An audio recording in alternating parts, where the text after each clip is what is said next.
Witches were thought to be people who had made an unholy alliance with the devil and his hellish servants. But how do demons make someone a witch? It was thought that the devil and his demons hunted at night, looking for victims to lure into their evil circle. They mainly preyed on single women, seducing them into a demonic bargain. In exchange for sex, they turned them into witches with supernatural powers. But in return, the demon took their soul, and they had to join Satan's army for eternity.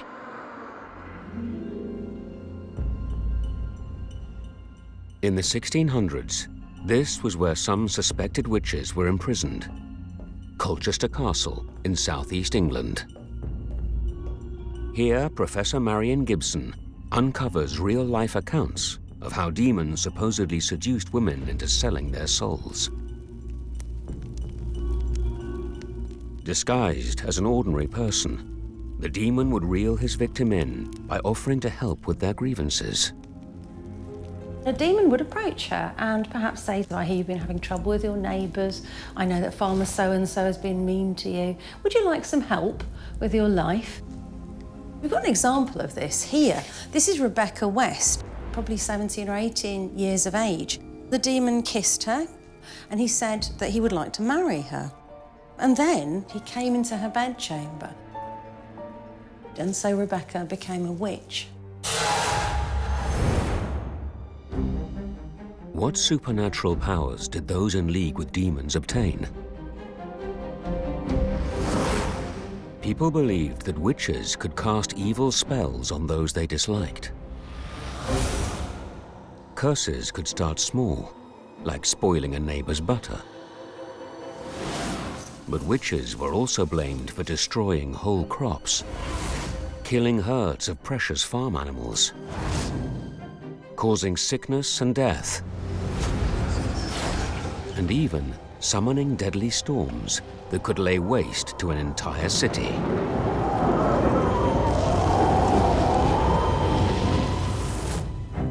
Fear of witches with demonic powers was not just the preserve of the uneducated.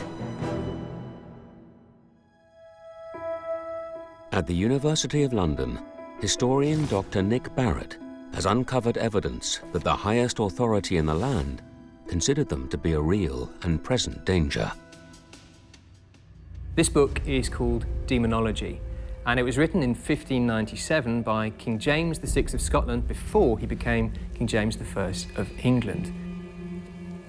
The king firmly believed that witches and demons existed. He also believed they should be destroyed, swept from the face of the earth, and that it was important that he communicated that message to the wider population. King James personally believed witches were out to get him. In 1590, the king and his new wife, Anne of Denmark, were sailing to Scotland. A terrible storm hit their ship as it crossed the North Sea. Witchcraft was blamed for the disastrous failure of an earlier voyage.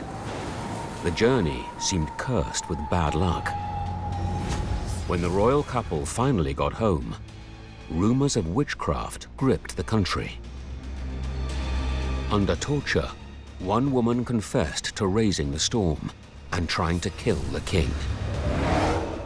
From then on, King James persecuted witches in Scotland with extreme brutality. This wasn't some peasant superstitious belief. This was personal.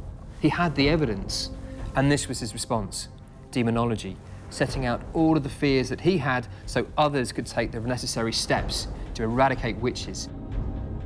Witch hunters arose to purge the land of these evil creatures in league with demons. People were so afraid of witches that commonly they might even denounce their own family members and accuse their own sisters or daughters or even their own mothers. In order to eradicate them, witches had to be identified. The authorities believed there were physical signs that marked them out. If a woman made a pact with a demon, she grew a large wart on her body called a witch's teat. The witch used her teat to suckle demons in the form of animals, allowing them to drink her blood. Known as familiars, they were smart but evil spirits that protected the witch and carried out magical tasks. People believed these demons could take many forms, from cats and dogs to toads, bats, rats, and even spiders. What real-world inspiration lies behind the idea of the witch's extra teat? At her lab, comparative anatomist Dr. Joy Reidenberg investigates. A witch hunter is looking for a mark of the devil, is going to look for anything out of the unusual. One of the most common things you can find are little skin tags, and that's what's shown right over here. This is just a little bit of skin that's sticking out, and it made a little lump, and if it was visible, it was a mark of the devil. Here's another thing that was often found. If you're looking at somebody's chest, and they normally have a nipple right over here, below it there might be another nipple. That would be a third nipple. This is a really common thing. It happens in something like approximately 5% of the population. This nipple can be found anywhere on the milk line. A milk line is a line that goes roughly from the armpits, across the breast, down across either side of the belly button, and then down to the inner thighs. Genetically, that tissue is programmed to appear anywhere on that line.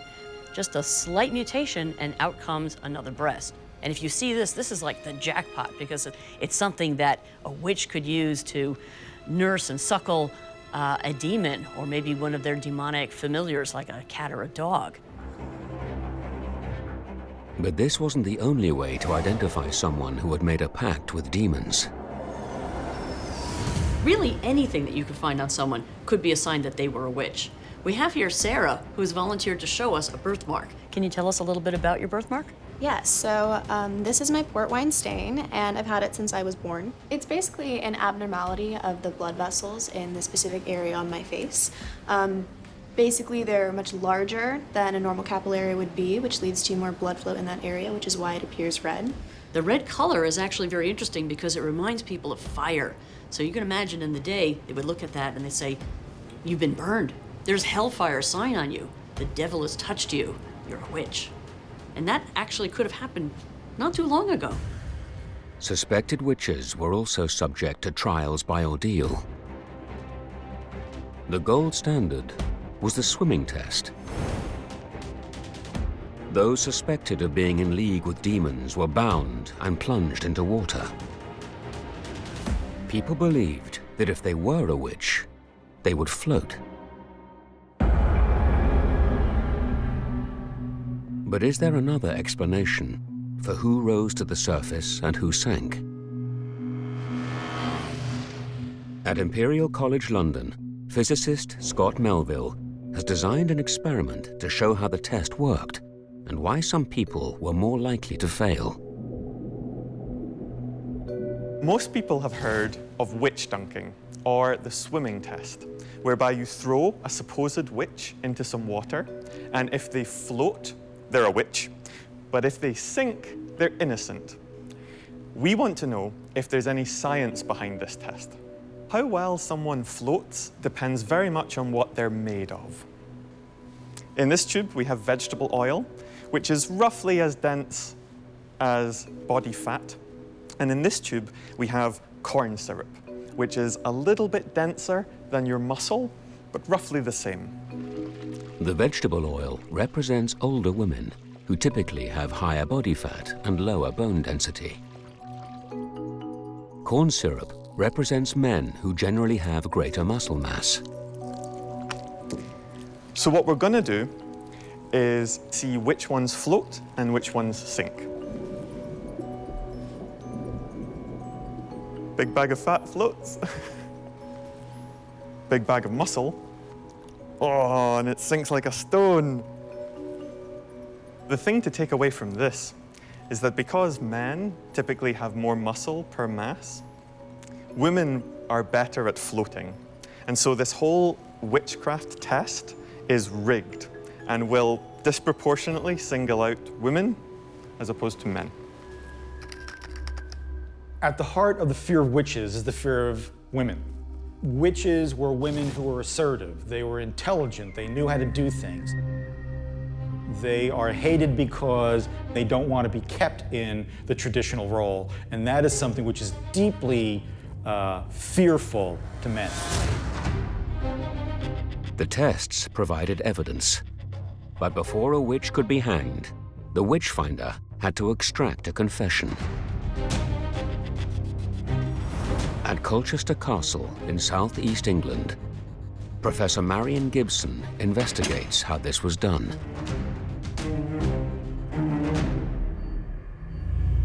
In the 1600s, suspected witches were interrogated here by the Witchfinder General, a man named Matthew Hopkins. And Matthew Hopkins was a young Puritan gentleman who thought he could make a name for himself by hunting for witches in his locality. He would get them into some kind of cell like this one and shut them away from their community, from their friends and family. He would keep them awake. He would have a team of villagers working with him who would make sure that they kept moving during the whole time that they were imprisoned. And he would question them repeatedly about whether they were a witch, putting ideas into their heads. After hours of interrogation, many women could take no more. These are the classic techniques of modern torture. He ended up with people who were very compliant indeed and more than ready to say that they were a witch. Once you were accused, that was pretty much it.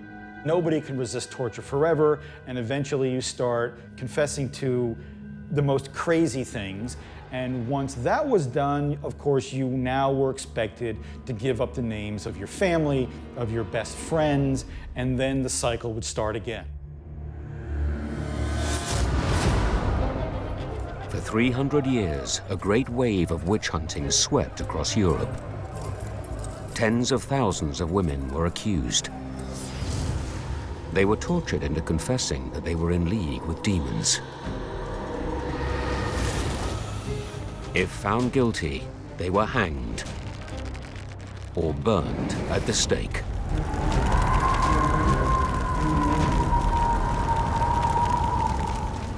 Witch trials were really quite common. Europe tended to go really crazy. In Europe, a witch would be more likely to be burned than any place else. As knowledge and skepticism grew over the following centuries, belief in demonic possession and witchcraft subsided across England. Belief in possession by demons was an attempt to explain human behavior that we didn't really understand. So with the growth of psychology and modern science, that belief in demons starts to ebb away.